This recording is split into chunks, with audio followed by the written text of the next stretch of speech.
Oscar Piastri's shocking crash in Baku has rewritten the script of this championship in ways nobody could have predicted. What looked like a chance to extend his control at the top of the standings turned into a nightmare that has left McLaren rattled and the fans stunned. The evidence now being dissected paints a picture of a driver who, for the first time this season, looked human. His error at the start, twitching forward before the lights went out, was so uncharacteristic that it immediately raised questions about whether pressure, nerves, or technical inconsistencies had crept into his usually flawless routine. That false start not only cost him momentum, but also earned him a penalty that will carry over into Singapore, amplifying the consequences of what many thought would be just a fleeting moment. From the instant the lights went out, Piastri was already fighting from behind, and the cracks in his seemingly bulletproof armor were on full display. What makes this so dramatic is that the crash itself was not just a standalone incident, but the culmination of a weekend filled with warning signs. Power unit problems in F-Pone, the unsettled balance in FP2, and the brush with the barriers in qualifying were all signals that this was a driver and a car out of sync. When the moment came on lap 1, trying to recover ground after the false start, Piastri was forced to take a risky line against Esteban Ocon, and the grip simply wasn't there. The car snapped, the wall loomed, and in an instant, the championship leader's race was over. For a man who has built his campaign on composure, it was a shocking sight.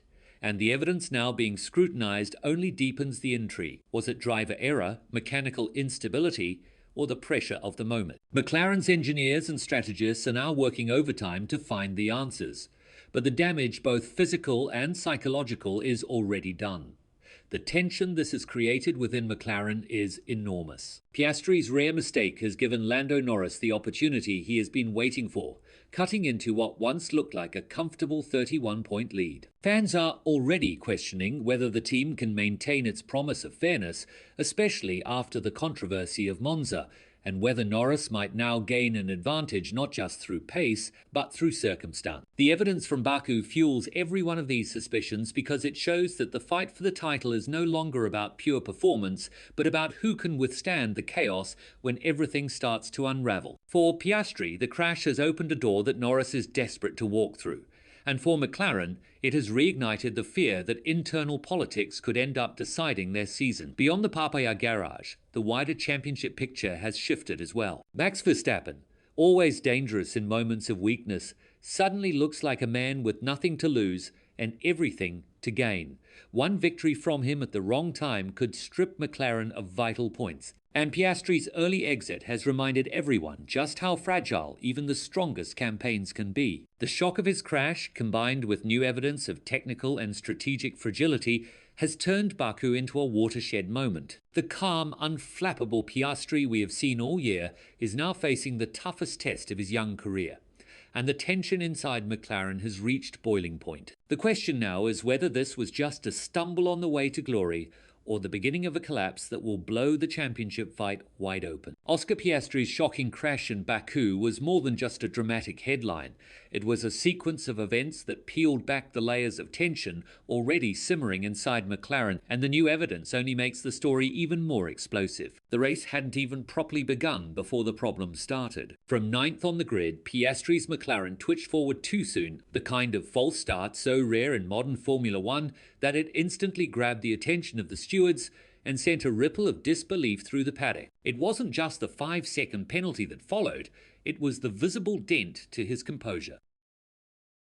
This is a driver who has built his campaign on being ice cool, the man who avoids mistakes while others falter.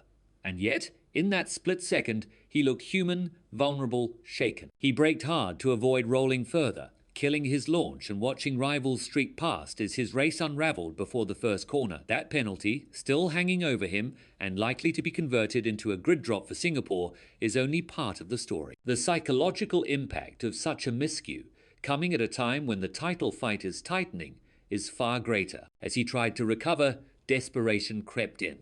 And the evidence from the onboard cameras makes it clear how the next chapter unfolded. Chasing Esteban Ocon's Haas into turn 6, Piastri took the gamble of leaving the racing line, but Baku is merciless. The grip simply vanishes once you step onto the dust and paint of the side roads. and in an instant the tyres snapped loose. The McLaren slithered like it was on ice, helpless, sliding into the barrier with a sickening crunch that ended his race on the very first lap. For the first time all year, the championship leader didn't even make it to the checkered flag. It wasn't just a crash, it was a symbol. A season defined by relentless consistency cracked wide open. Suddenly, the man who looked untouchable now looked beatable. The shock in the garage was palpable, and the ripple effect across the paddock immediate. But the truth is, this wasn't a single mistake in isolation. The evidence goes back to Friday, where his weekend began in the worst possible way. F-Pone was a nightmare. Power unit issues left him stranded in the garage during a session where every lap of Baku's evolving track is crucial. When he finally got back out, he brushed the wall, a sign that his rhythm had been disrupted. FP2 brought little relief. The car felt twitchy, balance unpredictable, tyre behaviour inconsistent. Even though the timing sheets flattered his performance, the data painted a darker picture. The McLaren was not giving him confidence in low fuel conditions, the very moments where Baku bites hardest. On Saturday, those cracks deepened. He brushed the wall again in Q3, damaging the car and leaving himself mired further back than usual on the grid. For a man who had finished every race inside the top four, this was a weekend of rare mistakes, compounding one after another until the inevitable climax in Sunday's crash.